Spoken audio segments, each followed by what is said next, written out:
Assalamualaikum warahmatullahi wabarakatuh. Salam sejahtera untuk kita semua. Baiklah, masih bersama Bapak akan membawakan materi logika matematika. Pada tutorial kita kali ini, kita akan melanjutkan materi logika matematika di part 2 dengan submateri pernyataan majemuk dan nilai kebenarannya. Jadi di sini harapan Bapak nantinya anak-anak kami tetap menonton dan mengikuti channel pembelajaran kita ini sampai dengan selesai, sehingga nantinya anak-anak kami bisa lebih mudah memahami tentang materi yang sedang Bapak sampaikan. Baiklah, kita lanjutkan. Yang pertama sekali di sini dalam mempelajari logika matematika di part 2. Di sini kompetensi dasar yang akan Bapak bawakan yaitu 32, menganalisis masalah kontekstual yang berkaitan dengan logika matematika atau pernyataan sederhana, negasi pernyataan sederhana, pernyataan majemuk negasi, pernyataan majemuk, dan penarikan kesimpulan. Sedangkan kompetensi dasar keterampilan 42, yakni menyelesaikan masalah kontekstual yang berkaitan dengan logika matematika atau pernyataan sederhana, negasi pernyataan matematika atau pernyataan sederhana, negasi pernyataan sederhana, pernyataan majemuk, negasi pernyataan majemuk, dan penarikan kesimpulan. Sedangkan di sini tujuan pembelajarannya, yang pertama, diharapkan siswa dapat membedakan pernyataan dan bukan pernyataan. Yang kedua, siswa diharapkan dapat menentukan nilai kebenaran dari suatu pernyataan dan negasi dari suatu pernyataan. Nah, itulah dia tentang sekilas mengenai kompetensi dasar dan tujuan pembelajaran. Kita lanjutkan. Di sini yang akan kita bahas yang pertama sekali yaitu pernyataan majemuk dan nilai kebenaran. Pada pernyataan majemuk, kalau kita lihat pengertian dari pernyataan majemuk itu yaitu pernyataan yang berbentuk atau pernyataan yang terbentuk dari beberapa pernyataan tunggal atau komponen yang dirangkai dengan menggunakan kata hubung logika. Kata hubung logika di sini kita sudah membahasnya. Ada di konjungsi, kata penghubungnya dan, ada di disjungsi, kata penghubungnya atau, ada di implikasi, kata penghubungnya maka, dan ada di biimplikasi, kata penghubungnya jika dan hanya jika. Jadi nantinya masing-masing lambang tersebut akan kita padukan dengan beberapa pernyataan. Yang biasa pernyataan itu nanti bisa kita simbolkan dengan P dan Q. Jadi di sini nilai kebenaran. Nilai kebenaran di logika matematika itu ada dua. Ada nilai kebenaran yang salah, ada nilai kebenaran yang benar. Nah, untuk lebih jelasnya di sini bisa kita lihat contoh dari pernyataan majemuk. Di sini contoh pernyataan majemuk ada dua Bapak buat. Yang pertama, dari contoh pernyataan majemuk ini, kita akan menentukan nilai kebenaran dari tabel kebenaran dari penghubung yang sudah kita buat. Di sini contoh yang pertama, negasi P atau Q, maka P. Contoh yang kedua, P atau Q jika dan hanya jika R. Jadi di sini ketentuannya, yang pertama sekali kita perhatikan dia banyaknya pernyataannya. Kalau dia nanti kita lihat hanya pernyataan P dan Q, berarti kita lihat dua jenis nilai kebenaran itu baru dipangkat duakan. Sehingga nanti kita dapatkan hasilnya ini, tabelnya itu terdiri dari 4 baris. Kemudian kalau nanti 3 dia pernyataannya, ada pernyataan P, Q, dan R, maka ini kita buat nilai kebenarannya ada 2, kemudian banyak pernyataannya 3, berarti 2 pangkat 3 sama dengan 8. Berarti nanti ini terdiri dari 8 baris. Untuk lebih jelasnya bisa kita lihat contoh soal nomor 1 pembahasannya. Tentukanlah tabel kebenaran negasi P atau Q maka P. Berarti untuk mendapatkan nilainya ini, negasi P atau Q maka P, yang pertama sekali kita tentukan nilai pernyataan P. Selanjutnya baru kita tentukan nilai pernyataan Q. Di sini untuk nilai pernyataan P itu selalu bernilai benar, benar, salah, salah. Untuk pernyataan Q, berarti benar, salah, benar, salah. Maka untuk mendapatkan nilai dari negasi P atau Q, maka P, berarti di sini komponen yang mau kita tentukan, yang pertama sekali negasi P. Kalau dikatakan dia negasi P, lawan dari pernyataan P. Berarti kita lihat pernyataan P-nya, kita lihat nilai kebenarannya. Apabila P-nya benar, negasi P-nya salah. Apabila P-nya benar, negasi P-nya salah. Apabila P-nya salah, negasi P-nya benar. Apabila P-nya salah, negasi P-nya benar. Selanjutnya, baru kita tentukan nilai dari negasi P atau Q. Berarti kita pasangkan nilai dari pernyataan negasi P dengan pernyataan Q dengan penghubung atau. Kita ingat tabel konjungsi. Kita ingat ini kata penghubungnya atau. Berarti kita harus ingat kembali tabel kebenaran dari disjungsi. Di disjungsi cuma satu dia yang bernilai salah. Apabila P salah, Q salah, P atau Q salah, selainnya itu bernilai benar. Artinya apabila P-nya benar, Q-nya benar, P atau Q benar, P benar, Q salah, P atau Q benar, P salah, Q benar, P atau Q benar, P salah, Q salah, P atau Q salah. Berarti kita harus tetap berpatok ke tabel kebenaran dari disjungsi, karena kata penghubungnya ini atau, lambang dari disjungsi. Maka kita pasangkan negasi P atau Q, berarti negasi P-nya salah, Q-nya benar, P atau Q bernilai benar. Negasi P-nya salah, Q-nya salah, P atau Q salah. Negasi P benar, Q benar, P atau Q benar. Negasi P benar, Q salah, P atau Q benar. Sehingga kalau sudah kita dapatkan nilai dari sini, nilai dari negasi P atau Q, maka nilai akhir yang mau kita tentukan negasi P atau Q maka P. Berarti negasi P atau Q nanti kita lihat dari tabel yang sudah kita dapat ini, yang Bapak tunjukkan. Kemudian kata penghubungnya maka. Ini lambang dari implikasi.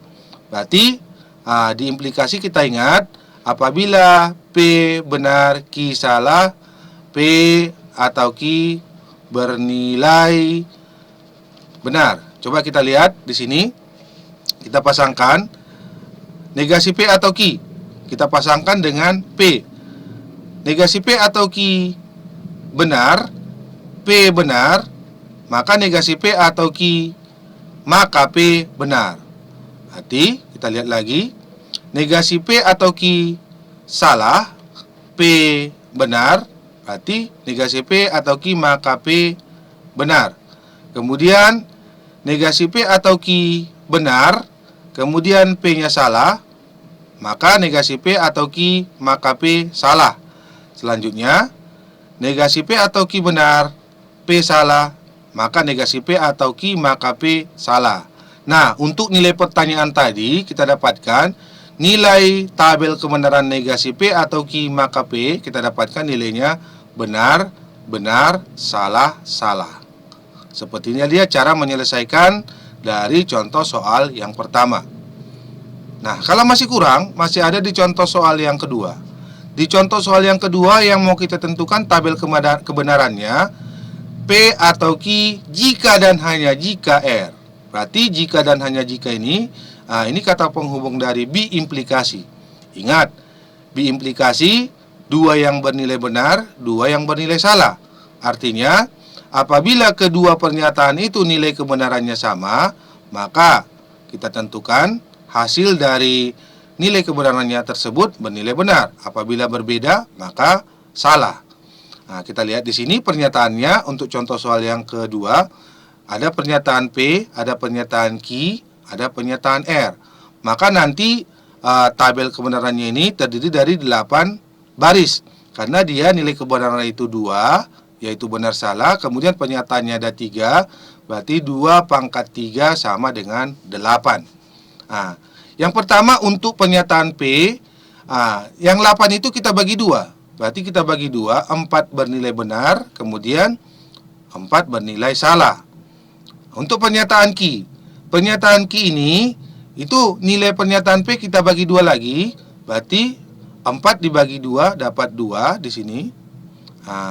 Dapat 2. Kemudian benar, benar, salah, salah, kita bagi lagi benar, benar, salah, salah. Selanjutnya, untuk pernyataan R, yang 2 tadi dibagi 2 lagi, dapat dia 1, benar, salah, benar, salah, benar, salah, benar, salah. Selanjutnya, kalau sudah kita tentukan dia nilai kebenaran dari pernyataan P, Q, R, maka untuk yang pertama kita cari P atau Q. Berarti P atau Q kata penghubungnya atau disjungsi. Ingat kembali, di disjungsi cuma satu dia yang bernilai salah, selainnya itu bernilai benar. Apabila P salah, Q salah, P atau Q bernilai salah, selainnya itu bernilai benar. Nah, kita pasangkan P benar, Q benar, P atau Q benar. P benar, Q benar, P atau Q benar. P benar, Q salah, P atau Q benar. P benar, Q salah, P atau Q benar. P salah, Q benar, P atau Q benar. P salah, Q benar, P atau Q benar. P salah, Q salah, P atau Q salah. P salah, Q benar, Q salah, P atau Q salah. Maka sudah kita dapatkan nilai dari P atau Q, nilainya benar, benar, benar, benar, benar, benar, salah, salah. Nah, kalau sudah dapat ini, maka bisa kita cari soal yang ditanya, yaitu nilai P atau Q jika dan hanya jika R. Berarti P atau Q nanti kita peroleh dari kolom keempat ini.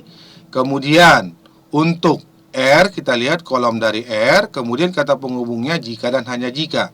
Ingat, di B implikasi 2 bernilai benar, 2 bernilai salah.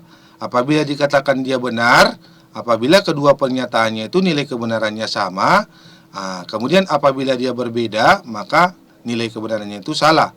Kita pasangkan P atau Q benar, R-nya benar. Kita pasangkan jumpa benar dengan benar di B implikasi benar. Kemudian jumpa benar dengan salah, kata penghubungnya B implikasi, maka bernilai salah. Jumpa benar dengan benar, berarti B implikasi benar.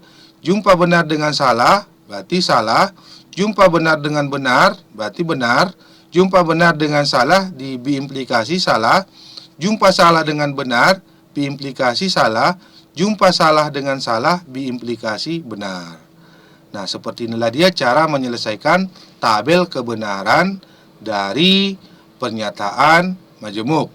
Bapak rasa kedua contoh soal ini sudah cukup mudah untuk dipahami. Maka untuk tabel kebenaran Bapak cukupkan sampai di sini. Selanjutnya kita lihat. Terkadang nilai dari tabel kebenaran dari pernyataan majemuk yang sudah kita tentukan, tanpa kita sadari nilai kebenarannya semua dalam satu kolom itu sama. Maka di sini ada istilahnya. Apabila nanti dalam satu kolom itu kita dapatkan nilai kebenarannya sama, misalnya bernilai benar semua, maka itu dikatakan dengan istilah tautologi. Di sini tautologi bisa kita lihat artinya. Tautologi itu yaitu sebuah pernyataan majemuk yang selalu bernilai benar semua.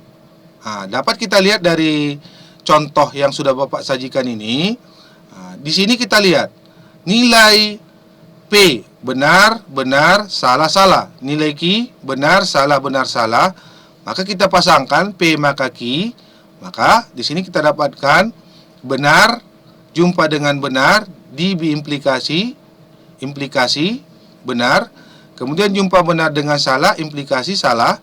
Jumpa salah dengan benar, implikasi benar. Jumpa salah dengan salah, implikasi benar. Sehingga di sini dapat kita lihat dengan jelas P jika dan hanya jika Q dan P maka Q. Di sini kita dapatkan pemasangan nilai kebenarannya bernilai benar semua. Maka kalau kita temui seperti ini dia hasil yang kita dapatkan, inilah yang dikatakan dengan tautologi. Atau arti lainnya tadi, pernyataan majemuk yang kita pasangkan, kita dapatkan semua bernilai benar. Itu dikatakan dengan tautologi dari sebuah implikasi. Selanjutnya di sini bisa kita lihat dua buah pernyataan majemuk yang ekuivalen. Dua buah pernyataan majemuk yang ekuivalen, kalau dikatakan dia ekuivalen, berarti hasilnya itu sama. Berarti kalau kita gabungkan dua buah pernyataan majemuk, maka kedua pernyataan dalam tabel tersebut nanti kita dapatkan nilainya sama, maka itulah yang diistilahkan dengan ekuivalen. Kita lihat. Tautologi yang berbentuk A jika dan hanya jika B dinamakan ekuivalen logis dan dituliskan dengan lambang A ekuivalen dengan B atau dibaca A ekuivalen dengan B. Selanjutnya, dua buah pernyataan majemuk dikatakan ekuivalen jika kedua pernyataan majemuk itu mempunyai nilai kebenaran yang sama, seperti apa katakan tadi. Untuk lebih jelasnya di sini, bisa kita lihat contoh dari dua buah pernyataan majemuk yang ekuivalen. Kita lihat, buktikan bahwa ekuivalen P maka Q ekuivalen dengan negasi P atau Q. Bapak ulangi, buktikan bahwa ekuivalen P maka Q ekuivalen dengan negasi P atau Q. Artinya, di sini bisa kita lihat nanti pernyataan majemuk yang pertama nilai dari P maka Q, kemudian kita lihat nilai kebenaran dari negasi P atau Q, maka kita bandingkan dia. Dikatakan nanti ekuivalen apabila kedua nilai kebenarannya sama. Berarti untuk menentukannya itu yang pertama kita buat nilai dari pernyataan P. Nilai dari pernyataan P benar, benar, salah, salah. Nilai dari pernyataan Q benar, salah, benar, salah. Maka untuk mendapatkan negasi P-nya nanti kita cari lawan dari pernyataan P. Pernyataan P benar, benar, salah, salah. Berarti negasi P-nya salah, salah, benar, benar. Maka yang pertama kita tentukan nilai dari implikasi P maka Q. Berarti P maka Q implikasi benar, salah, benar, benar.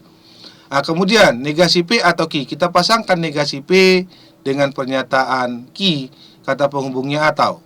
Berarti di disjungsi cuma satu dia yang bernilai salah. Apabila P salah, Q salah, P atau Q salah, selainnya itu bernilai benar. Berarti negasi P salah, Q benar. Di disjungsi benar. Berarti negasi P salah, Q salah. Di disjungsi P atau Q salah. Negasi P benar, Q benar. Di disjungsi benar. Negasi P benar, Q salah. Di disjungsi benar. Maka kita lihat untuk nilai dari P maka Q benar, salah, benar, benar. Kemudian untuk pernyataan kolom yang kedua, negasi P atau Q, kita dapatkan benar, salah, benar, benar. Maka kalau kita bandingkan kedua pernyataan majemuk itu bernilai sama, maka inilah yang dikatakan ekuivalen. Jadi kita ambil kesimpulan, dua buah pernyataan yang nilai kebenarannya sama itu dikatakan dengan istilah ekuivalen, seperti contoh yang sudah Bapak paparkan. Bapak rasa untuk ekuivalen Bapak cukupkan juga sampai di sini karena sudah cukup jelas. Sekarang kita masuk ke ingkaran. Ingkaran itu dikatakan juga dengan negasi atau lawan dari. Pada pernyataan majemuk, ingkaran yang akan kita bahas di sini ada 4. Ada yang pertama disjungsi, ada konjungsi, ada implikasi, dan biimplikasi. Jadi cara menentukan ingkaran nanti, kita buat nilai pernyataan itu bernilai ataupun berlawanan, tetapi nilainya nanti kita dapatkan setara dengan kedua pernyataan tersebut. Kita lihat. Yang pertama untuk disjungsi. Kita lihat disjungsi. Apabila nanti negasi P atau Q, maka ekuivalen dengan nilai pernyataan negasi P dan negasi Q. Kemudian, apabila negasi P dan Q, maka ekuivalen dengan ingkaran negasi P atau negasi Q. Kemudian, bagian C-nya, negasi P maka Q, maka di sini ekuivalen dengan P dan negasi Q. Bagian D-nya, negasi P jika dan hanya jika Q, ekuivalen dengan P dan negasi Q atau negasi Q dan negasi P. Nah, untuk menentukan ingkarannya nanti, inilah patokan kita bagaimana cara merubah atau membuat ingkaran dari pernyataan majemuk. Untuk lebih jelasnya kita perhatikan, di sini yang pertama kita bahas contoh negasi konjungsi. Kita perhatikan, untuk konjungsi, negasi P dan Q, maka ekuivalen nanti kita membuat pernyataannya negasi P atau negasi Q. Dapat kita lihat dari contoh yang sudah Bapak paparkan.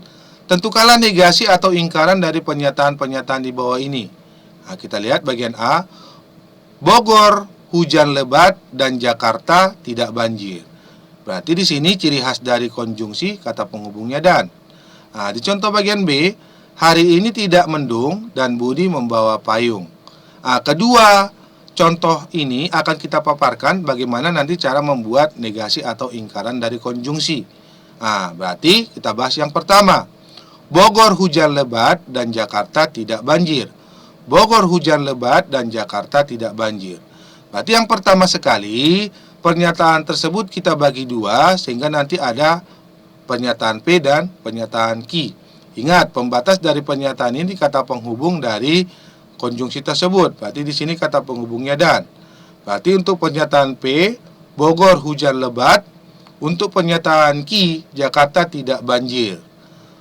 Berarti di sini kita bisa membuat negasinya untuk konjungsi negasi P dan Q setara atau ekivalen dengan negasi P atau negasi Q. Berarti ini kita buat negasi dari P dan negasi Q akan sama dengan negasi P atau negasi Q. Kita buat. Untuk P, Bogor hujan lebat, berarti negasi P-nya Bogor tidak hujan lebat. Untuk pernyataan Q, Jakarta tidak banjir, berarti untuk negasi P-nya berlawanan Jakarta banjir. Sehingga untuk nilai dari konjungsinya, negasi dari konjungsinya, kita masukkan yang pertama sekali pernyataan negasi P. Berarti pernyataan negasi P, Bogor tidak hujan lebat, Bogor tidak hujan lebat, atau lambang di sini disjungsi, atau kita masukkan nilai negasi Q, Jakarta banjir. Berarti untuk contoh soal nomor 1 kita dapatkan hasil dari ingkaran negasinya, Bogor tidak hujan lebat atau Jakarta banjir. Untuk lebih jelasnya lagi, kalau masih kurang jelas di sini masih ada di contoh soal yang kedua. Kita perhatikan, hari ini tidak mendung dan Budi membawa payung. Masih tetap sama cara menyelesaikannya. Langkah yang pertama kita bagi pernyataan tersebut menjadi pernyataan P dan Q. Ingat kata penghubungnya ini dan itu merupakan pemisah dari pernyataan P dan Q. Berarti untuk pernyataan P, hari ini mendung. Untuk pernyataan Q, Budi membawa payung. Maka untuk menentukan negasinya tetap kita berpatok ke ketentuan yang tadi. Negasi P dan Q berarti dikonjungsi. Untuk menentukan negasi ingkarannya setara dengan negasi P atau negasi Q. Berarti yang pertama sekali kita buat di sini negasi P. Berarti hari ini mendung atau Budi tidak membawa payung. Hari ini mendung atau Budi tidak membawa payung. Dari kedua contoh tersebut yang sudah Bapak paparkan, Bapak rasa sudah cukup jelas bagaimana cara membuat negasinya. Maka untuk contoh negasi atau ingkaran konjungsi, Bapak cukupkan sampai di sini. Kita masuk ke kelompok yang kedua atau bagian B-nya, contoh negasi disjungsi. Di sini perbedaannya cuma di tanda. Kita perhatikan. Negasi P atau Q ekivalen dengan negasi P dan negasi Q. Bapak ulangi.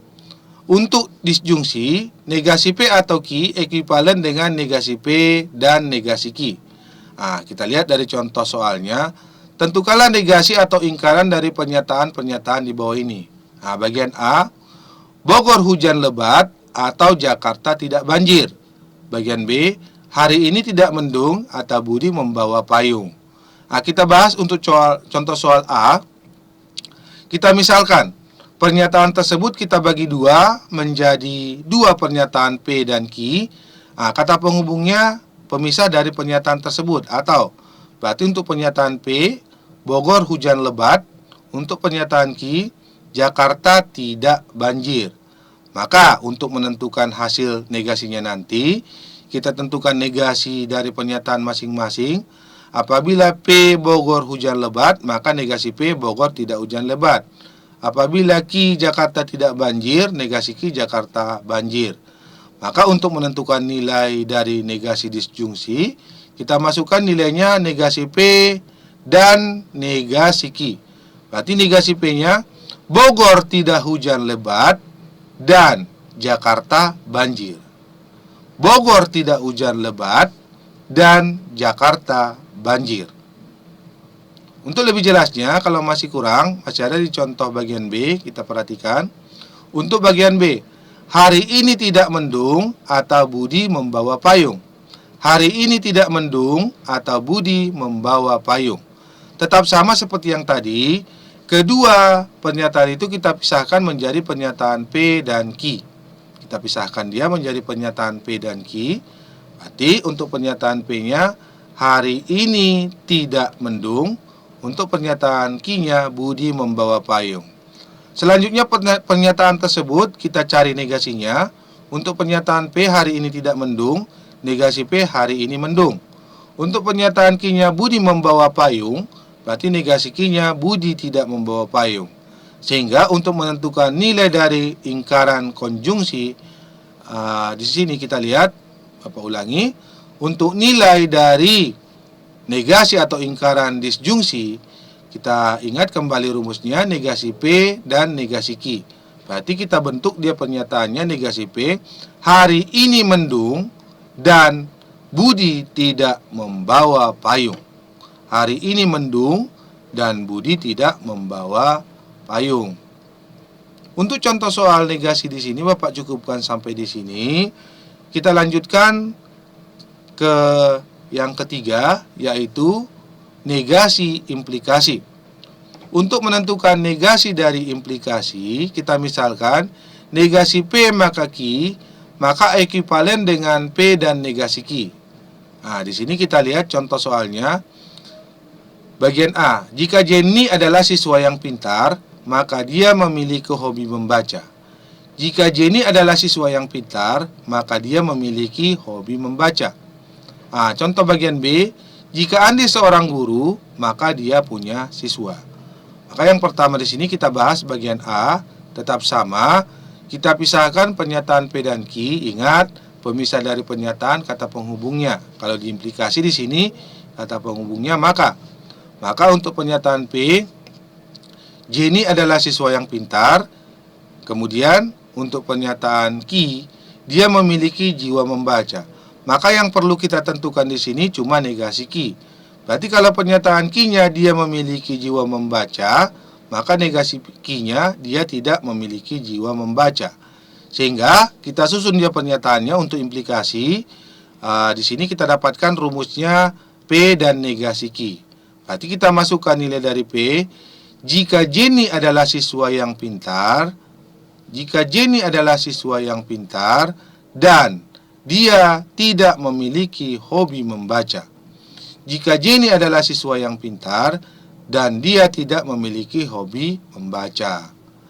Nah, selanjutnya masih di contoh soal bagian B untuk negasi implikasi. Kita perhatikan pernyataannya. Jika Andi seorang guru, maka ia punya siswa. Jika Andi seorang guru, maka dia punya siswa. Nah, yang pertama sekali kita pisahkan kedua pernyataan tersebut menjadi pernyataan P dan Q. Ingat kata penghubungnya maka itu pemisah dari pernyataan. Berarti pernyataan P, Andi seorang guru. Nah, kemudian untuk pernyataan Q-nya dia punya siswa. Maka yang perlu di sini kita tentukan yang pertama sekali negasi Q. Nah, negasi Q nanti berpengaruh kepada bentuk ketentuan rumus yang sudah dibuat. Berarti di sini untuk negasi Q, untuk Q dia punya siswa, berarti untuk negasi Q dia tidak punya siswa, sehingga mereka sudah berlawanan pernyataan. Maka untuk menentukan nilai dari konjungsi, di sini kita lihat ya, nilai dari negasi atau lingkaran dari implikasi. Di sini kita dapatkan rumusnya P dan negasi Q. Berarti pernyataan P-nya Andi, kita lihat ya, Andi seorang guru dan dia tidak punya pasien. Andi seorang guru dan dia tidak punya pasien. Bapak rasa untuk yang ketiga di sini di contoh implikasi itu sudah cukup jelas. Maka Bapak cukupkan sampai di sini. Nah, kita lanjut yang terakhir di negasi biimplikasi. Nah, kita perhatikan negasi P jika dan hanya jika Q ekuivalen dengan P dan negasi Q atau negasi Q dan negasi P. Nah, untuk lebih jelasnya di sini ada dua contoh soal yang kita bahas.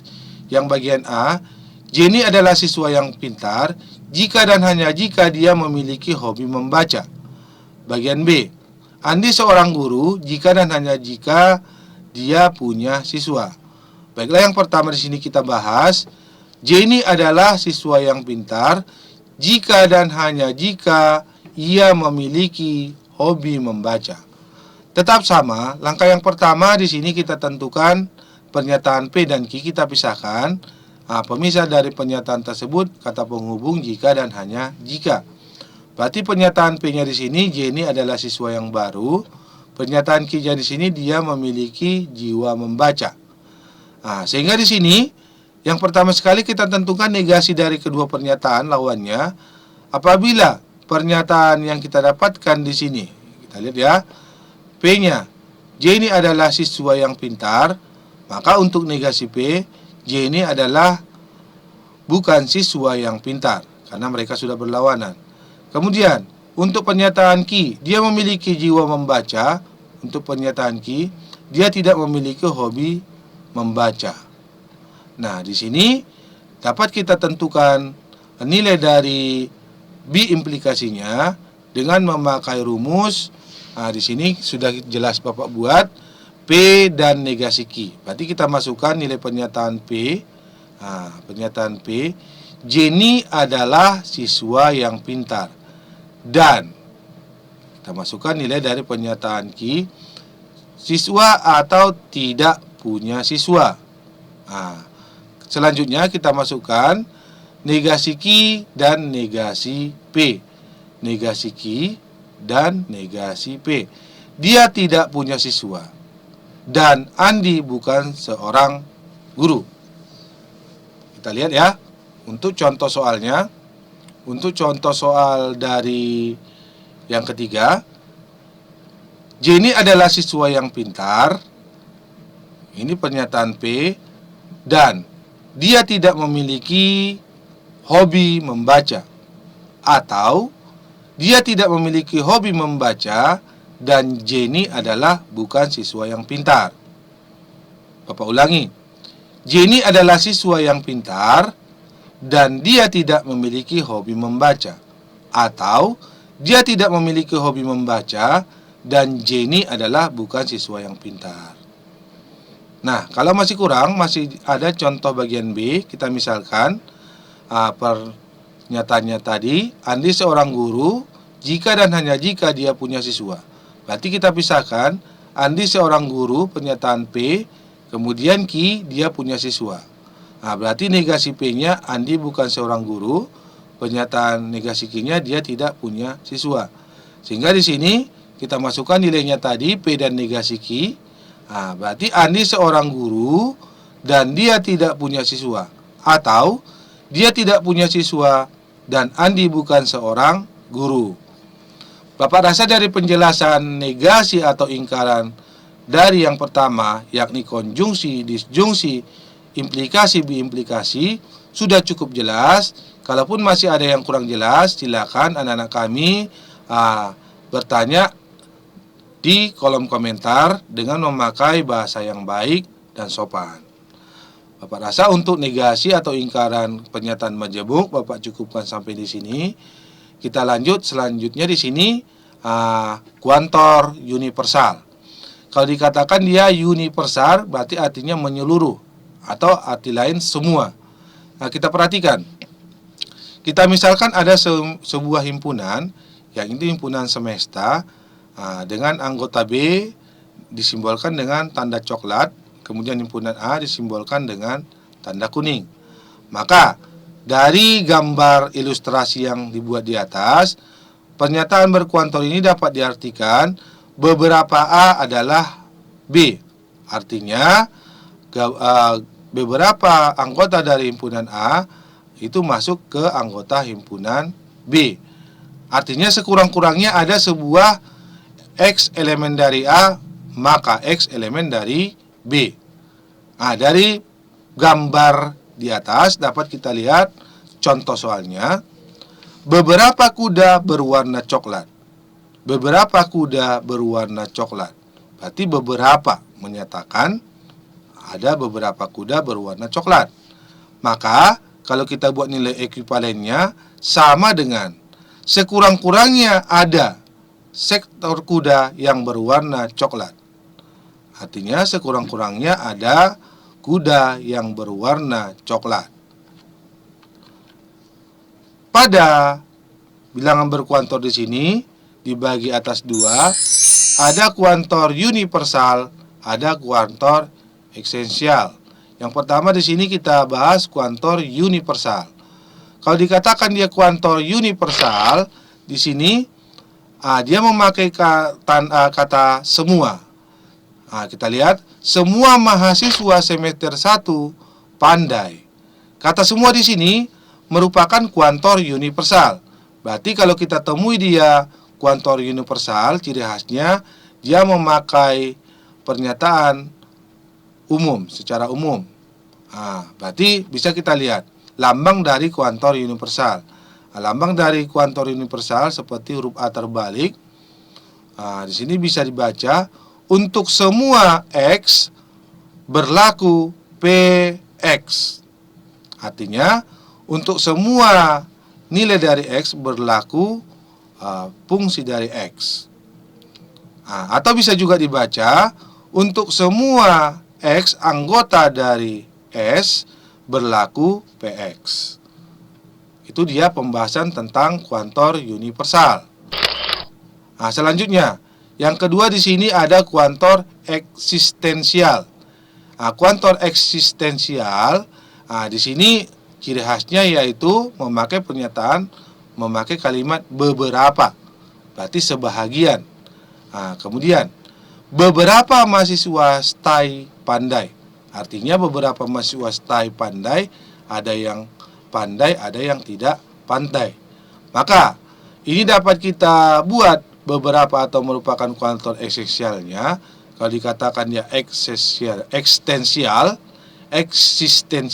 atau khusus, kita misalkan untuk himpunan U, semua mahasiswa stay di Rangkas. Himpunan A, semua mahasiswa stay LM. Untuk B, himpunan semua mahasiswa stay yang pandai. Maka pernyataan mahasiswa stay yang pandai dapat ditulis dengan lambang berikut.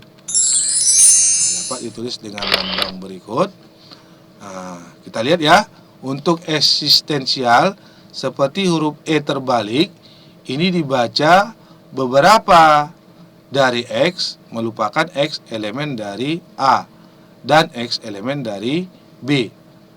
Untuk lebih jelasnya bisa kita lihat contoh-contoh dari ingkaran ataupun esensial tersebut.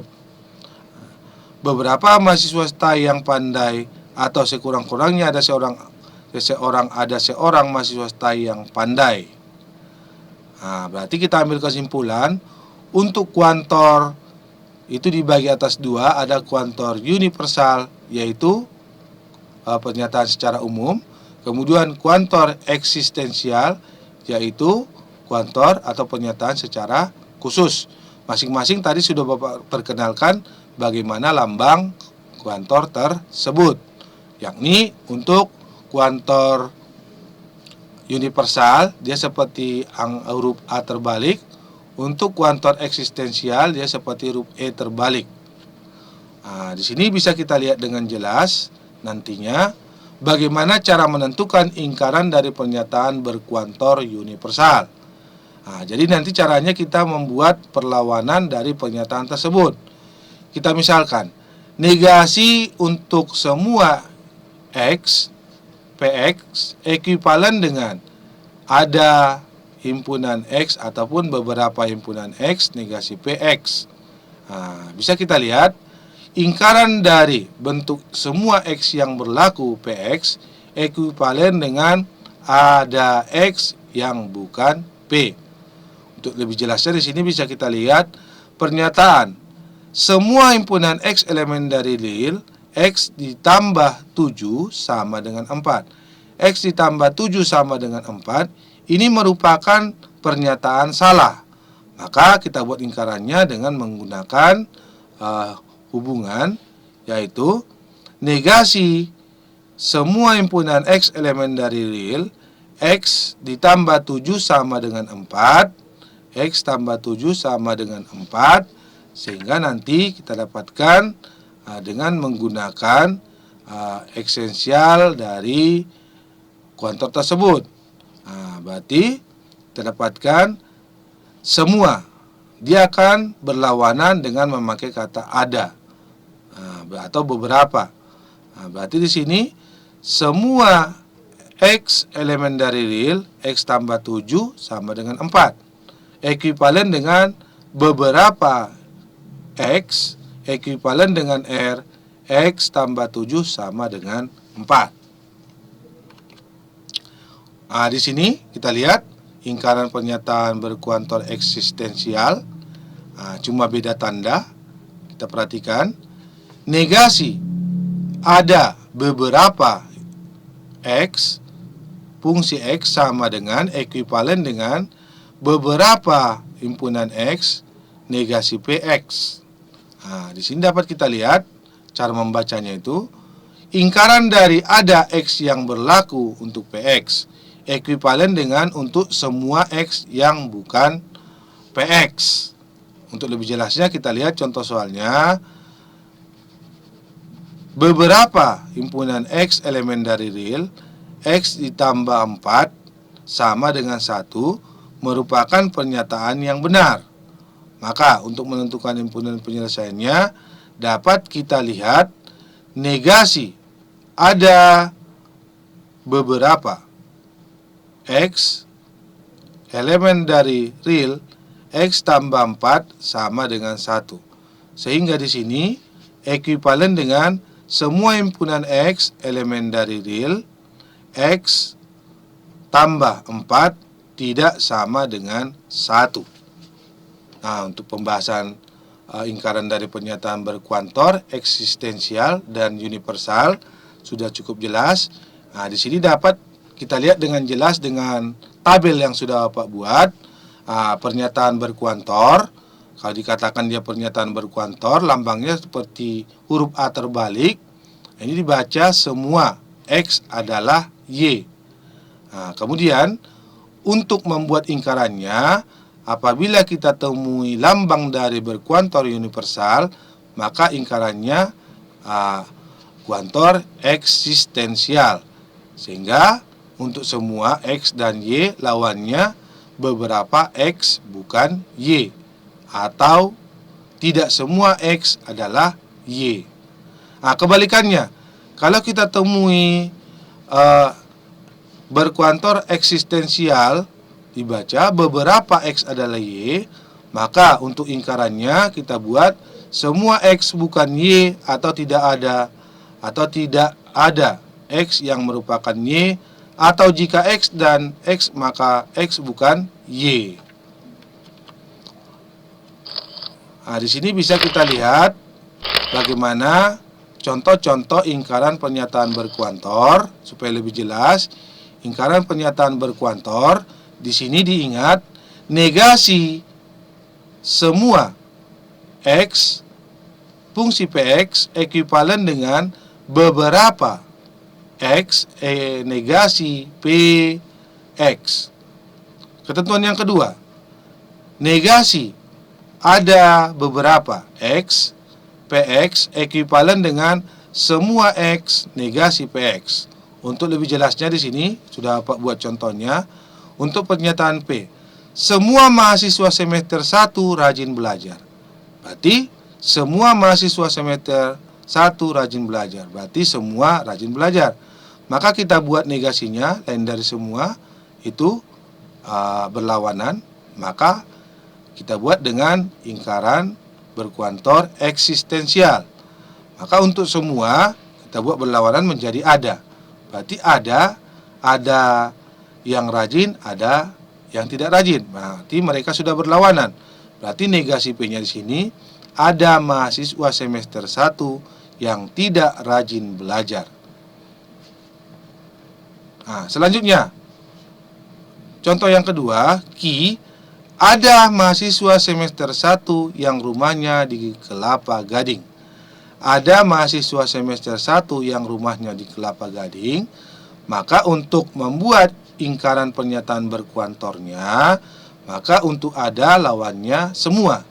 Berarti negasi kinya, semua mahasiswa semester 1 rumahnya tidak di Kelapa Gading. Kalau kita lihat, pernyataan ini sudah berlawanan. Nah, jadi untuk pembahasan kali ini masih ada lagi satu contoh soal lagi. Kita perhatikan di pernyataan R. Jika semua mahasiswa semester 1 lulus, maka saya senang.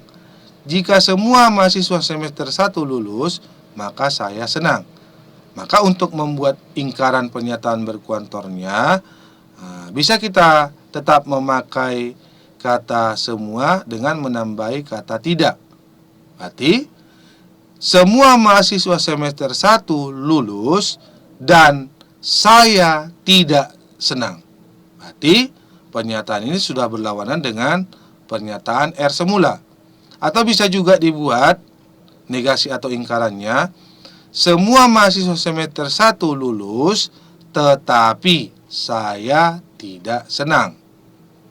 Bapak rasa dari contoh soal 1, 2, 3 sudah cukup jelas.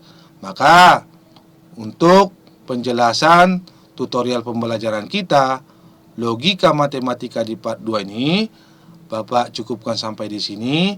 Nah, di sini Bapak sudah membuat soal latihan tentang materi yang baru kita paparkan tadi. Jadi ini anak-anak kami silakan menjawab soal latihan yang sudah Bapak buat ini dengan menyimak penjelasan Bapak tadi dari awal sampai akhir. Jadi Bapak rasa untuk tutorial pembelajaran kita cukupkan sampai di sini. Bapak sudahi dengan salam. Assalamualaikum warahmatullahi wabarakatuh. SMK bisa.